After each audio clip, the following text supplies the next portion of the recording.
এই শোনো না, আমাদের অন্ধবিশ্বাস চ্যানেলটি যারা এখনো সাবস্ক্রাইব করেননি প্লিজ সাবস্ক্রাইব করে দাও। আর অল্প কিছু সাবস্ক্রাইবার হলে 1,00,000 পরিবার হবে। সবাই প্লিজ সাবস্ক্রাইব এবং বেশি বেশি শেয়ার করে দাও প্লিজ। ভাবি বর্ণি, ভাইয়া চলে গেছে। ইরা মৃদু স্বরে বলে, হ্যাঁ চলো রুমে গিয়ে বসি, আজ থেকে দুজন অনেক গল্প করব। হ্যাঁ। তুলির সাথে খুব ভাব জমেছে ইরার। দুজন ব্যাচমেট হওয়ায় খুব ভালো বন্ধুত্ব হয়েছে। দেখতে দেখতে অনেকটা সময় কেটে যায়। রাত 9:30 বাজে। খাবার সময় হয়ে গেছে। রাতে ডিনার শেষ করে মাত্র রুমে এসেছে ইরা। আজ খাওয়ার সময় শম্পা মির্জা কিছু বলেননি, চুপচাপ ছিলেন। বিছানায় শুয়ে পড়ে ইরা। মন চাচ্ছে সাদতের কাছে ফোন দিয়ে খোঁজ নিতে পৌঁছেছে কিনা, কিন্তু কোথাও গিয়ে যেন আটকে যাচ্ছে ইরা। এসব ভাবতে ভাবতে কখন যে ঘুমিয়ে পড়ে খেয়াল নেই ইরার। সকাল 8টা। সাদাত পড়ে পড়ে বিছানায় ঘুমাচ্ছে। রাতে ঘুমাতে না পারায় এখন ঘুমাচ্ছে। 8:05 অ্যালার্ম বেজে ওঠে। তখন বিছানা থেকে বসে ফোন হাতে নেয়। সাদাত কাল রাত থেকে বারংবার ফোন চেক করেছে, কিন্তু বরাবরই ফলাফল শূন্য। ইরা কোনো ফোন বা মেসেজ কিছু করেনি। সাদাত যখনই ফোন রেখে বিছানা থেকে উঠতে যাবে তখনই ফোন বেজে ওঠে। সাদাত এই ভেবে খুশি হয় হয়তো ইরা ফোন দিয়েছে, কিন্তু ইরা ফোন দেয়নি। ফোন দিয়েছে তুলি। সাদাত ফোন রিসিভ করে সামনে ধরে। তুলি হাসি মুখ নিয়ে বলে, ভাইয়া কি করছো?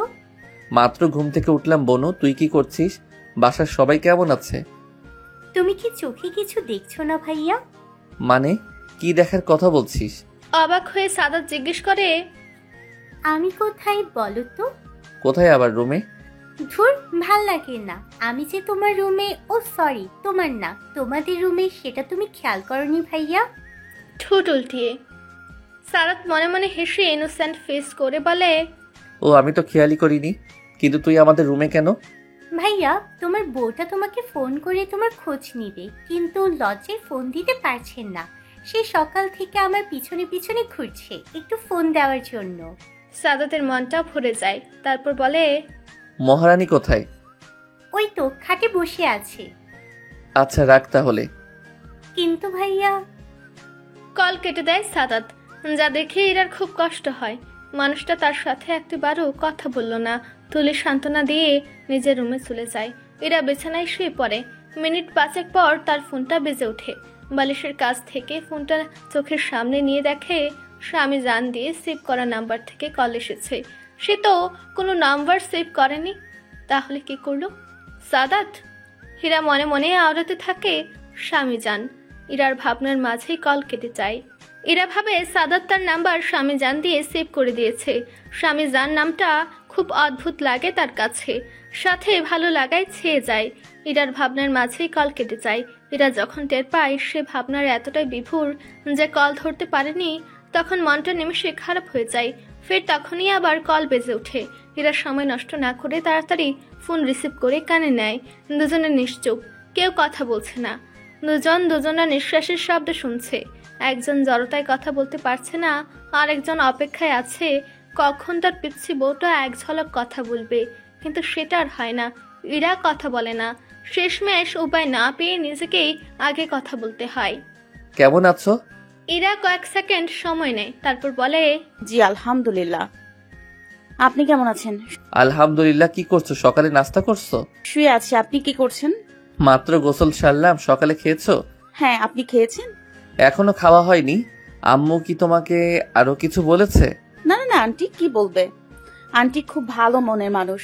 ও জি। আচ্ছা একটা কথা বলবো? হ্যাঁ বলো। আপনি অফিসে যাননি? না মানে এমনি শুনছিলাম আর কি। সাদাত হালকা হাসে, তারপর বলে, কাল থেকে জয়েন করব। আজ রেস্ট করব, কিছু কেনাকাটা করার আছে সেগুলো করব। কাল থেকে পুরো দমে অফিসে কাজ করতে হবে। বেশ কয়েকদিন বাসায় থাকার কারণে কাজগুলো পেন্ডিং হয়ে আছে। ও আচ্ছা, তাহলে আপনি নাস্তা করে নেন, বেলা তো অনেক হয়েছে, রাখি। নিজের বরের কাছে ফোন দিতে লজ্জা কিসের মেয়ে? তোমারই তো স্বামী জান। সাদাতের কথায় টাসকি খেয়ে যায় ইরা, সাথে লজ্জাও পায়। আমতা আমতা করে বলে, আসলে থাকার আমতা আমতা করতে হবে না, নাস্তা করব, পরে কথা হবে। আল্লাহ হাফেজ। জি, সাবধানে থাকবেন। আল্লাহ হাফেজ। অতঃপর কল কেটে দেয় সাদাত। আর ইরা মুখে হাত দিয়ে বসে বসে ভাবছে সাদাত তাকে কি বলল, তোমারই তো বর। সাদাত ফোন হাতে নিয়ে হাসছে। ইরার প্রতি তার অদ্ভুত এক টান অনুভূতি হয়, অদ্ভুত এক মায়া কাজ করে, যা এর আগে হয়তো হয়নি। এটাই হয়তো পবিত্র সম্পর্কের টান। আজ ফ্রাইডে হওয়ায় সব বন্ধের দিন। দুপুরে সবাই ড্রয়িং রুমে বসে আছেন। ইরাও সবার সাথে বসে কথা বলছে। শম্পা মির্জা আর রানু মির্জা বাদে সবাই আছে। তখন বাসার কলিং বেল বেজে ওঠে। বেল বাজার শব্দ শুনে তুলে উঠতে গেলে ইরা হাত ধরে থামিয়ে দিয়ে বলে, তুমি বসো, আমি দেখছি। তুলি ফের সোফায় বসে পড়ে আর ইরা হেঁটে যায় সদর দরজার কাছে। দরজা খুলে দেখে উল্টো দিকে ঘুরে দাঁড়িয়ে আছে একটা ছেলে। ছেলেটা আচমকা ঘুরে দাঁড়িয়ে চেঁচিয়ে বলে, সারপ্রাইজ বলে হা হয়ে যায়। ছেলেটাকে হা হয়ে তাকিয়ে থাকতে দেখে ইরার অস্বস্তি হয়। ইরা হাত উঁচু করে বলে, হাঁ করে কি দেখছেন? মুখটা বন্ধ করুন। ইরার কথায় মুখটা বন্ধ করে। চোখে মুখে তার অবাকের রেশ। ইরা আবার বলল, কি দরকার ভাই? ছেলেটা এবার অদ্ভুত এক কাণ্ড করে ফেললো। ছেলেটা বুকে হাত দিয়ে বলে, ভাই কেন বলছো? সুন্দরী বুকে ব্যথা লাগে তো। ছেলেটার কথায় ভ্যাপাচাকা খেয়ে যায় ইরা। ইরা কিছু বলবে তার আগে তুলি বলে, ভাইয়া, তোমার ফ্ল্যাট করা শেষ হলে এবার ভিতরে আসো। ছেলেটার নাম রাব্বি মির্জা। মির্জা বাড়ির ছোট ছেলে। আদিয়ার মির্জা আর রানু মির্জার একমাত্র ছেলে। রাব্বি ড্রয়িং রুমে এসে হাত উঁচু করে বলে, hello everyone, how are you? রাব্বিকে দেখে সকলে হাসি মুখে বলে, fine, you? I am always fine. বলে সোফায় ধরাম করে বসে পড়ে।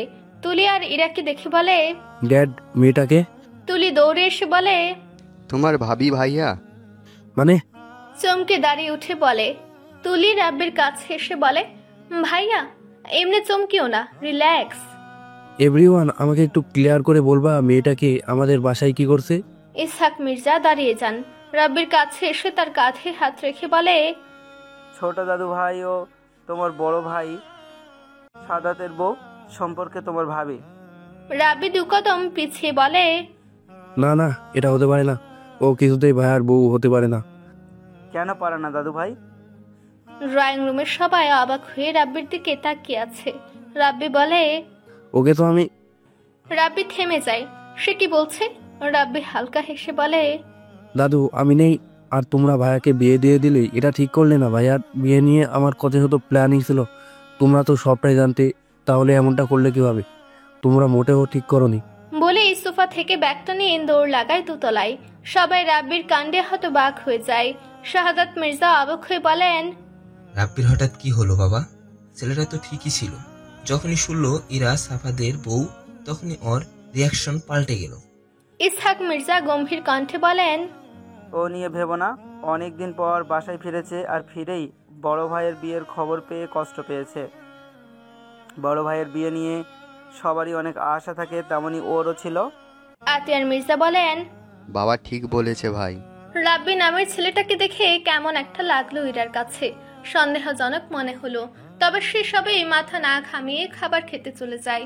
রানু মির্জা টেনশনে পড়ে যান। তার ছেলে কতদিন পর বাসায় ফিরল, অথচ তার সাথে কথা না বলেই রুমে চলে গেল। এমনটা আগে কখনো হয়নি।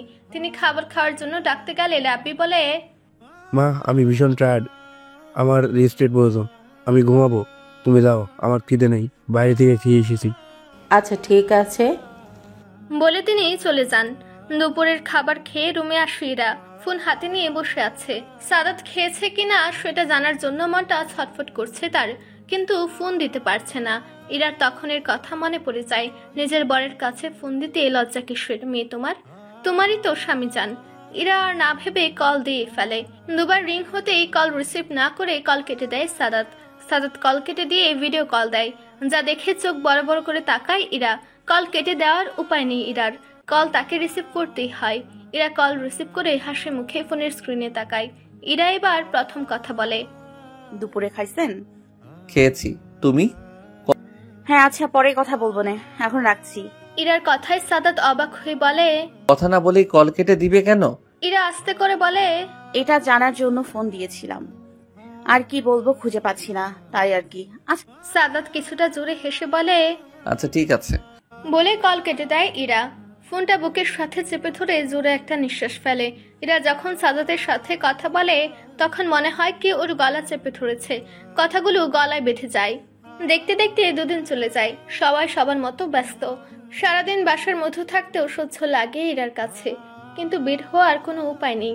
সাদাত থাকলে হয়তো তাকে নিয়ে একটু ঘুরতে বের হতো, কিন্তু এখানের একটা মানুষও নেই যে তাকে নিয়ে বাইরে বের হবে। তোদেও বাইরে বের হয় না, যদি দরকার পড়ে তাহলে বের হয়, তাও আবার রাব্বি তাকে নিয়ে যায়। রাব্বি ছেলেটাকে খুব অদ্ভুত লাগে তার কাছে। তুলি বলেছিল রাব্বি নাকি অনেক মজার ছেলে, সারাদিন ফাজলামো করে থাকে, মেয়েদের সাথে একটু ফ্ল্যাট করে, প্লে বয় বলতে পারেন। তবে ইরা সেরকম কিছু দেখেনি, রাব্বিকে খুব শান্তশিষ্ট লেগেছে, তেমন কথা বলে না। শম্পা মির্জার মধ্যেও অনেক পরিবর্তন লক্ষ্য করেছে ইরা। শম্পা মির্জা ইরার সাথে মাঝে মধ্যে কথা বলে, তবে খুব একটা না, শুধু খাওয়ার সময়ে একটু।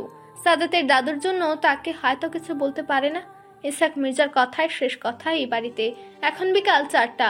তুলি এসে বলল তাদের বাসায় নাকি মেহমান আসবে, তবে কে আসবে সেটা বলেনি বা ইরা শুনেওনি। শম্পা মির্জা খুব খুশি হয়ে রান্না করতে লেগে পড়েছেন। বাসায় কোনো পুরুষ মানুষ নেই, শম্পা মির্জা আর রানু মির্জা দুজন রান্না করছেন। কাজের বুয়া আজ আসেনি, তিনি নাকি অসুস্থ। তুলি আর ইরা দুজনে বসে চিপস খাচ্ছে আর টিভি দেখছে। বাসার সদর দরজা খোলা, বাইরে থেকে একটু জোরে জোরে কথার আওয়াজ আসে, সেসবে খেয়াল করে না দুজনে। তবে কোথা থেকে একটা মেয়ে দৌড়াতে দৌড়াতে বাসার মধ্যে ঢুকে পড়ে, যা দেখে এরা অবাক হয়ে তুলির দিকে তাকায়। তুলি ইশারায় চুপ থাকতে বলে। এরা মেয়েটাকে দূর থেকে পর্যবেক্ষণ করে। মেয়েটার পরনে জিন্স শার্ট পরা, চোখে সানগ্লাস, ঠোঁটে গাঢ় গোলাপি লিপস্টিক, মুখে ভারী মেকআপ, দেখতে সুন্দরী কিন্তু ভাব বেশি। এরা মুখ ভেঙচি দিয়ে বিড়বিড় করে বলে, ঢঙ্গুল বেটি। তুলি ইরার দিকে তাকিয়ে মিটিমিটি হাসছে, কারণ এরা মুখ বাঁকিয়ে ওর দিকে তাকিয়ে আছে, যা দেখে তুলি বলে, ভাবিমণি, এ হচ্ছে রিয়া আপু, ভাইয়ার সাথে বিয়ে হওয়ার কথা ছিল। তুলির কথায় আর চোখে মেয়েটার দিকে তাকিয়ে ফের তুলির দিকে তাকিয়ে বলে, মেয়েটা কোথা থেকে আসলো? আপু বিদেশে তার মামার কাছে গেছিল, মাসখানেক সেখানে থেকে কালকে বাসায় ফিরে আজই এখানে এসেছে। মেয়েটা কি জানে তোমার ভাইয়ের বিয়ে হয়ে গেছে? বলনি? তুলি মুখে হাত দিয়ে ভাবুক হয়ে বলে, না, মনে হয় রিয়া আপু যদি জানতো বড় ভাইয়ের বিয়ে হয়ে গেছে তাহলে কি যে হতো আল্লাহই জানে। বলনি কেন? তা তো আমি জানি না, তবে এক্ষুনি বলে আসছি, দাঁড়াও। বলে উঠে দাঁড়ায়।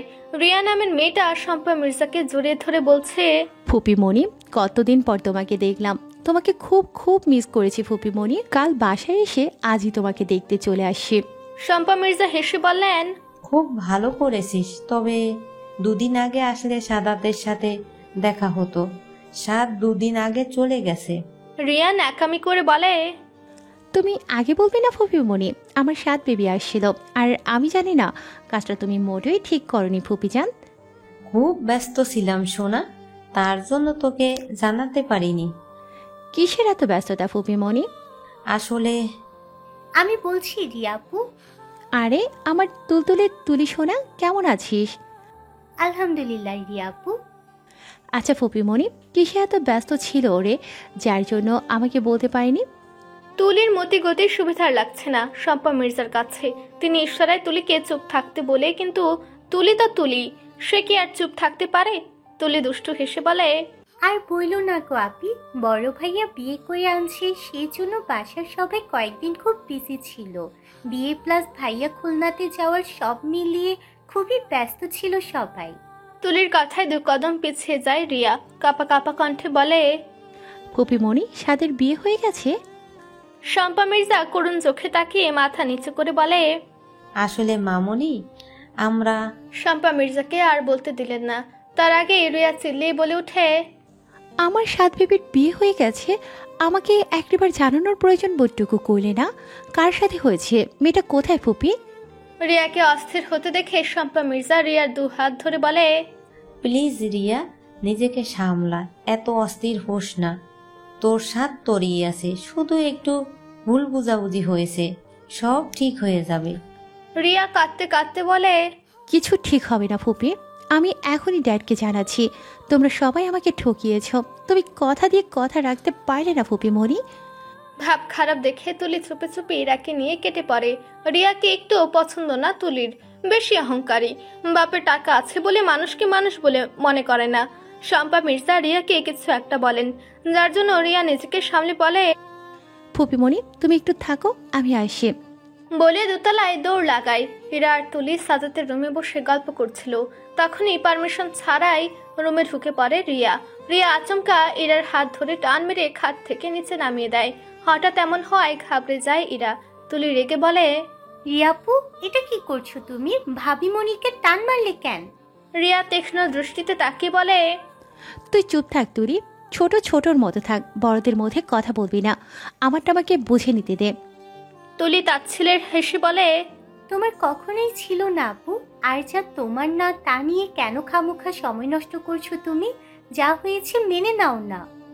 প্রশ্নই আসে না, আমি সাদাতকে ভালোবাসি, আর কোথা থেকে একটা মেয়ে এসে আমার থেকে আমার সাদকে কেড়ে নেবে? এটা তো হতে পারে না। এই মেয়ে, তুই কেন এসেছিস আমাদের জীবনে? ভালোই ভালোই বলছি, চুপচাপ কেটে পড়, নইলে তোর এমন হাল করবো তুই ভাবতেও পারছিস না। সাদ শুধু আমার, বুঝেছিস? এরা চুপচাপ রিয়ার কথা শুনছে। রিয়ার কথার পরিপ্রেক্ষিতে একটা কথা বলেনি, শুধু বলেছে, হাতটা ছাড়ুন। রিয়া আরো শক্ত করে ইরার হাত চেপে ধরে। ইরা ব্যথায় কুকিয়ে ওঠে, চোখে পানি টলমল করছে। এর আগে কেউ কখনো তাকে এভাবে ব্যথা দেয়নি। ইরার চোখে পানি দেখে রিয়া শয়তানি হেসে বলে, এতটুকুতে এই অবস্থা, তাহলে ভাব এরপরে কি হতে পারে। ইরা আবার বলে, হাতটা ছাড়ুন, লাগছে আমার। রিয়া হাত ছাড়ে না। ইরা আর সহ্য করতে না পেরে বলে, হাতটা ছাড়তে বলছি, কানে যাচ্ছে না? বলে গায়ের সর্বশক্তি দিয়ে ঝাড়া মেরে দেয়। রিয়া টাল সামলাতে না পেরে ফ্লোরে পড়ে যায়, যা দেখে তুলি খিলখিলিয়ে হেসে ওঠে। রিয়া ফ্লোর থেকে উঠে অগ্নি দৃষ্টিতে তাকিয়ে তর্জনী আঙ্গুল তাক করে বলে, এই মেয়ে।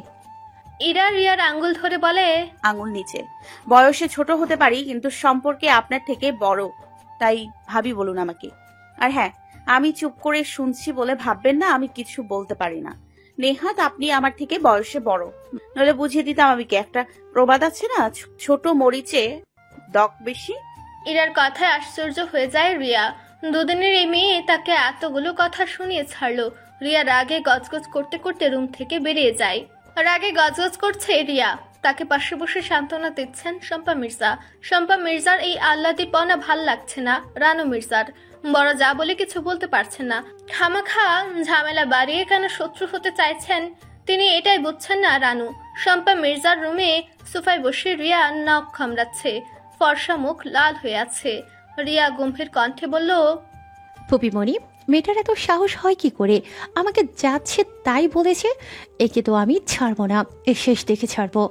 শম্পা মির্জা সান্ত্বনা স্বরূপ বললেন, রিয়া মামনি, এত ভাবিস না, মেয়েটা বেশি দিন টিকবে না, দেখিস এমনিই চলে যাবে। কিন্তু কিভাবে ফুপিমণি? তুমি যাই বলো না কেন, আমি মেয়েটাকে ছাড়বো না। আমি ড্যাডকে বলে মেয়েটার এমন ব্যবস্থা করব তুমি ভাবতেও পারবে না। দেখ রিয়া, এমন কিছু করিস না যার জন্য তোকে পস্তাতে হয়। এমন প্ল্যান করিস যেন সাপও মরে লাঠিও ভাঙে। আর হ্যাঁ, আমার শ্বশুরের নজরে যেন পড়িস না, তাহলে কিন্তু খারাপ হয়ে যাবে, আমিও কিছু করতে পারবো না। ওহ কামন ফুপিমণি, তুমি তোমার শ্বশুরকে এত ভয় পাও কেন শুনি? উনি কি বাঘ নাকি ভালুক? তুইও সব বুঝবি না, এখন চুপচাপ রেস্ট নে, একটু পর সবাই বাসায় ফিরবে। আমার শ্বশুরের সাথে একটু ভদ্রভাবে কথা বলবি, সবার মন জয় করার চেষ্টা করবি। অতঃপর তিনি চলে গেলেন। আর রিয়া মনে মনে শয়তানি বুদ্ধি করছে। ইরা আর তুলি দুজনে মিলে প্ল্যান করছে কাল তারা একটু বের হবে। তবে কার সাথে যাওয়া যায় সেই আশাই আছে। রাত 9টা মাত্র, সবাই বাসায় ফিরেছে। এরা সবার জন্য শরবত করতে চলে আসে, কারণ গরমে সবার অবস্থা খারাপ। ইরার পাশে তুলি এসে উপস্থিত হয়। তুলিকে দেখে মুচকি হাসে ইরা। তুলি মেয়ে খুব ভালো, তাকে সবসময় সব কাজে সাহায্য করে। ইরার সাথে তুলিও শরবত করতে হেল্প করে। ইরা ট্রেতে করে 3 গ্লাস ঠান্ডা শরবত নিয়ে আসে। প্রথমে দাদুর হাতে দেয়। ইসাক মির্জা হেসে ইরার থেকে গ্লাসটা নিয়ে চুমুক দেয়। এরপর শ্বশুর আর চাচা শ্বশুরকে শরবত দেয়। আজ একটু বেশি গরম পড়েছে, যার জন্য এখন শরবত দেয়। এমনিতে খুব একটা দেওয়া হয় না, বেশিরভাগ যেদিন দেয় সেদিন দুপুরে দেয়। আজ ইচ্ছে করে রিয়াকে দেখে শরবত দিয়েছে। শাহাদাত মির্জা হেসে ইরাকে বলেন, কি ব্যাপার ইরা মামনি, আজ হঠাৎ রাতে শরবত দিচ্ছ যে?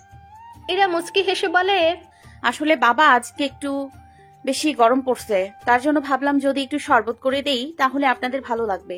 যা বলেছো, খুব ভালো করেছো। রিয়া দোতলার রেলিং ধরে দাঁড়িয়ে দেখছে আর লুচের মতো ফুলছে। ইরা আর চোখে দেখে মুখ টিপে হাসে।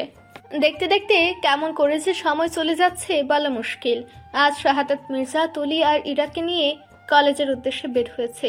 দুজনে ব্যাচমেট, বেশ সুবিধা হয়েছে। দুজনকে কলেজে ভর্তি করবে। কলেজে এসে ভর্তির সমস্ত কার্যক্রম শেষ করে ইরা আর তুলিকে নিয়ে বাসায় ফিরতে বলেন। রাব্বিকে আজ সাথে নিয়ে এসেছে তারা। রাব্বি আসতে চাইছিল না, তবে তাকে জোর করে তুলে এনেছে। বাবা তাদের ভর্তি শেষ করে চলে যাবেন, আর তারা রাব্বির সাথে জমিয়ে একটু ঘোরাঘুরি করতে পারবে। রাব্বি গাড়ি ড্রাইভ করে শাহাদাত মির্জাকে অফিসে নামিয়ে দিয়ে দুজনকে নিয়ে চলে আসে। তুলি যখন বলে, ভাইয়া একটু ঘুরতে নিয়ে চলো না। রাব্বি সোজা সাপটা বলে, পারবো না, আমার কাজ আছে, চুপচাপ বাসায় চলে যা। তুলি আর কিছু না বলে ইরাকে খোঁচা দিয়ে ফিসফিস করে বলে, তুমি একটু বলো না। ইরা অবাক হয়ে বলে, আমি? আর হ্যাঁ, তুমি বললে ভাইয়া না করবে না, হাজার হলেও তুমি বড় ভাবি। তুলির কথায় ইরা আস্তে করে বলে, ভাইয়া চলেন না একটু ঘুরে আসি, অনেক দিন হলো ঘোরা হয়নি। ইরার কথায় গাড়ি ব্রেক করে ঘাড় ঘুরিয়ে ইরার দিকে তাকিয়ে বলে, কোথায় যাবে? ইরা চোখ বড় বড় করে তাকায় তুলির দিকে। তুলি ইশারা বলতে বলে, ইরা তো তেমন কোনো জায়গা চেনে না, তাই বলল, ভাইয়া আমি তো কিছু চিনি না, আপনার যেখানে ভালো মনে হয় সেখানে নিয়ে চলেন।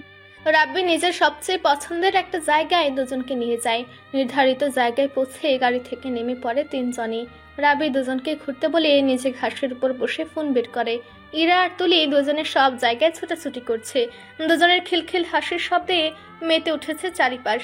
দুজনে যেন শৈশবে ফিরে গেছে। ইরা অনেক আগে রায়হানের সাথে ঘুরতে গেছিল, তার বছর খানেক হয়েছে কোথাও যায়নি। রাব্বি ফোন দেখতে দেখতে হঠাৎই নজর যায় ইরার দিকে।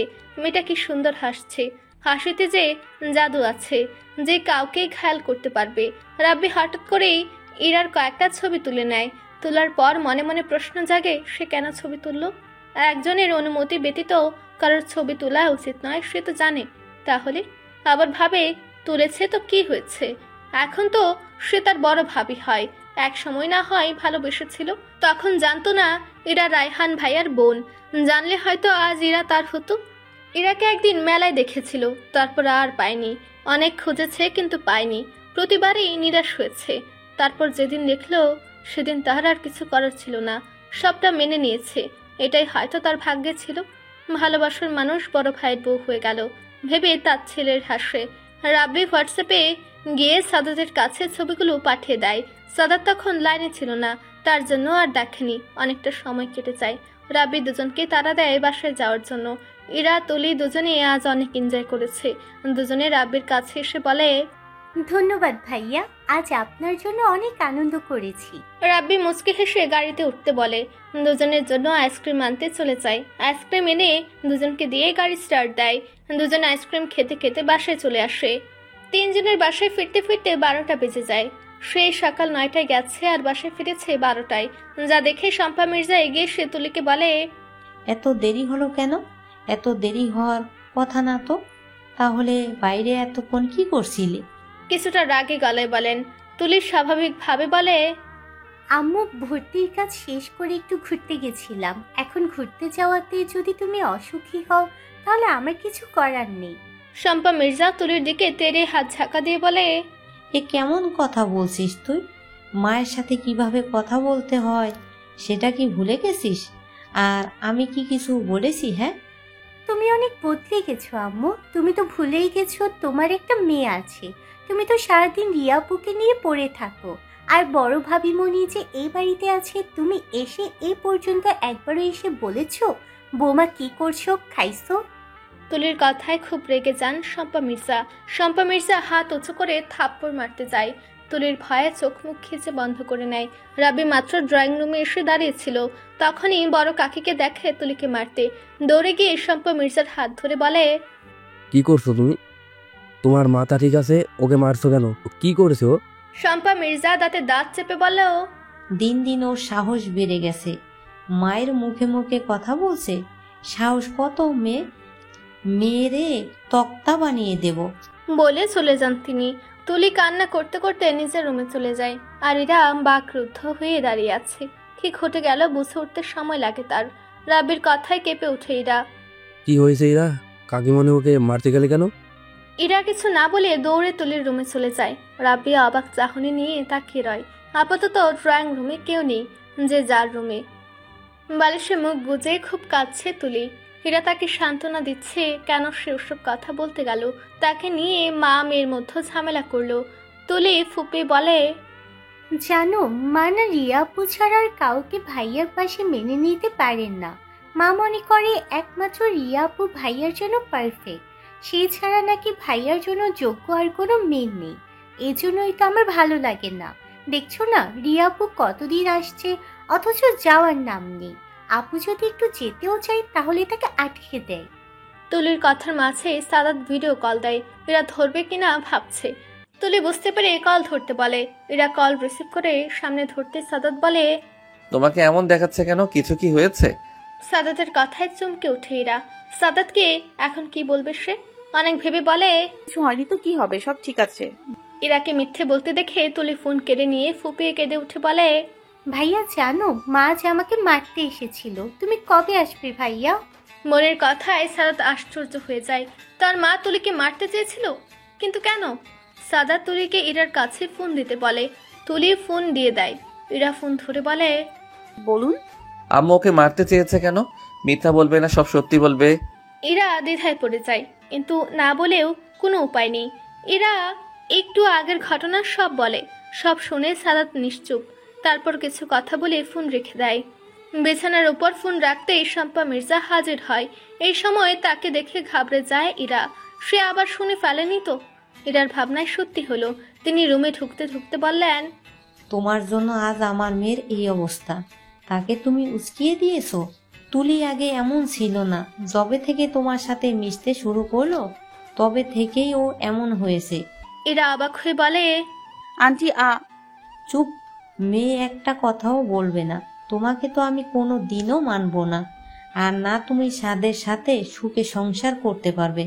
ইরা আর একটা কথা বলে না। সে ঝামেলা চায় না, এমনিতেই তার ভাগ্য খারাপ। যেটুকু আছে সেটুকু আর ভাঙতে চায় না। ইরাকে কিছু বলতে না দেখে তুলি বিছানা থেকে উঠে বলে, আম্মু তুমি বেশি বেশি করছো, আব্বু দাদু বাসে আসলে সব বলে দেব। শম্পা মির্জা চোখ রাঙিয়ে তাকান তুলির দিকে। তুলি ভয়ে মাথা নিচু করে নেয়। শম্পা মির্জা চলে যান। সকাল থেকে সাদাতের শরীর খারাপ, প্রচন্ড মাথা ধরেছে, যার জন্য ডিউটিতে যায়নি, ছুটি নিয়েছে। সাদাত বিছানায় শুয়ে বাসার কথা ভাবছে। এখন চাইলেও সে বাসায় ফিরতে পারবে না। মাত্র মাসখানেক হয়েছে সে এসেছে। এর মধ্যেও ছুটি চাইলে কখনোই ছুটি পাবে না। ফোনের রিংটোন বাজছে, কিন্তু রিসিভ করছে না সাদাত, কারণ রিয়া বারবার ফোনে মেসেজ করেই যাচ্ছে। লাস্টে বিরক্ত হয়ে ফোন রিসিভ করে বলে, দেখছো ফোন ধরছি না, তাহলে বারবার কল দেওয়ার মানে কি রিয়া? রিয়া একা কান্না করে বলে, সাদ, তোমার কথা খুব মনে পড়ছে। তুমি কবে আসবে? তোমাকে খুব দেখতে ইচ্ছে করছে। আগামী 2 বছরে হয়তো বাসায় ফিরবো না। এখন ফোন রাখো, কথা বলতে ভালো লাগছে না। আর হ্যাঁ, আমি তোর বড় ভাই ভাইয়া বলে ডাকবি, ক্লিয়ার? রিয়া এবার তেজ দেখে বলে, একটু আগে তো ভালোই বউয়ের সাথে কথা বলছিলে, কই তখন তো খারাপ লাগেনি। এখন আমার সাথে কথা বলছো, অমনি খুব খারাপ লাগছে। তুমি ওই 3rd ক্লাস মেয়েটার জন্য আমাকে ইগনোর করতে পারো না সাদ? সাদাত রেগে বলে, তুই কাকে 3rd ক্লাস মেয়ে বলছিস? তুই জানিস মেয়েটা কে? মেয়েটা আমার বিয়ে করা বউ। বউ পুরো মাথা খারাপ করে দাও। আমি ছাড়া আর কেউ তোমার বউ হবে না, বলে দিলাম সাদ। অলরেডি আমার বউ হয়ে গেছে রিয়া। পাবে না তুমি, আমি ছাড়া তোমাকে কেউ পাবে না। তোমাকে পেতে চাইলে ওকে শেষ করে দেবো আমি। সাদাত এবার খুব রেগে যায়। রেগে ক্রুদ্ধ হয়ে বলে, রিয়া, তুই কিন্তু বাড়াবাড়ি করছিস। নিজের সীমার মধ্যে থাক, নইলে আমার থেকে কেউ খারাপ হবে না। ফার্দার আর আমাকে কল করবি না, আর ইরার থেকে দূরে দূরে থাকবি। ওর দিকে হাত বাড়ানোর চেষ্টা করবি না। বলে কল কেটে দেয়। সাদাত কল কেটে দিতে রিয়া রেগের সামনে যা আছে সব ঢেলে ফেলে দেয়। শব্দ শুনে শম্পা মির্জা দৌড়ে আসেন। রিয়া দাঁত চেপে বলে, তোমাকে না পেলে সব শেষ করে দেবো সাদ। তুমি শুধু আমার, তোমাকে আমি সবার থেকে লুকিয়ে রাখবো, তোমাকে কেউ ছুঁতে পারবে না। রিয়ার অতিরিক্ত রাগ শম্পা মির্জার দুশ্চিন্তার কারণ। রিয়া অতি আদরে বড় হয়েছে, যা চেয়েছে তাই পেয়েছে, আর না পেলে তাকে শেষ করতে দুবার ভাববে না। শম্পা মির্জা বলেন, মামুনি শান্ত হ। আমি এখনই বাসায় যাব ফুপি। এরাকে আমি ছাড়বো না, শেষ করে দেব। আমার সাদের দিকে তাকানোর ফল কি হতে পারে এবার দেখবে এরা। ও কি ভেবেছে বামন হয়ে চাঁদ পেয়ে যাবে? কখনোই না, আমি থাকলে তা কখনোই হতে দেব না। রিয়া ব্যাগপত্র গুছিয়ে বেরিয়ে যায় মির্জা বাড়ি থেকে। ছাদে দাঁড়িয়ে তুলি আর ইরা দুজনে দেখে হাসে। তুলি হেসে বলে, আপদ বিদায় হয়েছে, উৎকো ঝামেলা এসে বোঝা হয়েছিল। ইরা রিয়ার দিকে তাকিয়ে থেকে বলে, রিয়াপুর মুখ দেখে মনে হচ্ছে খুব রেগে আছে। রিয়াপুকে আমার সুবিধা লাগে না তুলি, উনি আবার খারাপ কিছু করবে না। আরে না, তুমি অযথা টেনশন করছো। না করলেই ভালো। তবু কিছু অজানা ভয়ে ইরার ভালো লাগে না। নিয়মিত ভালোবাসার গল্প শুনতে এবং পড়তে আমাদের অন্ধবিশ্বাস চ্যানেলটি সাবস্ক্রাইব করে পাশে থাকা বেল আইকনটি ক্লিক করুন। ধন্যবাদ সবাইকে।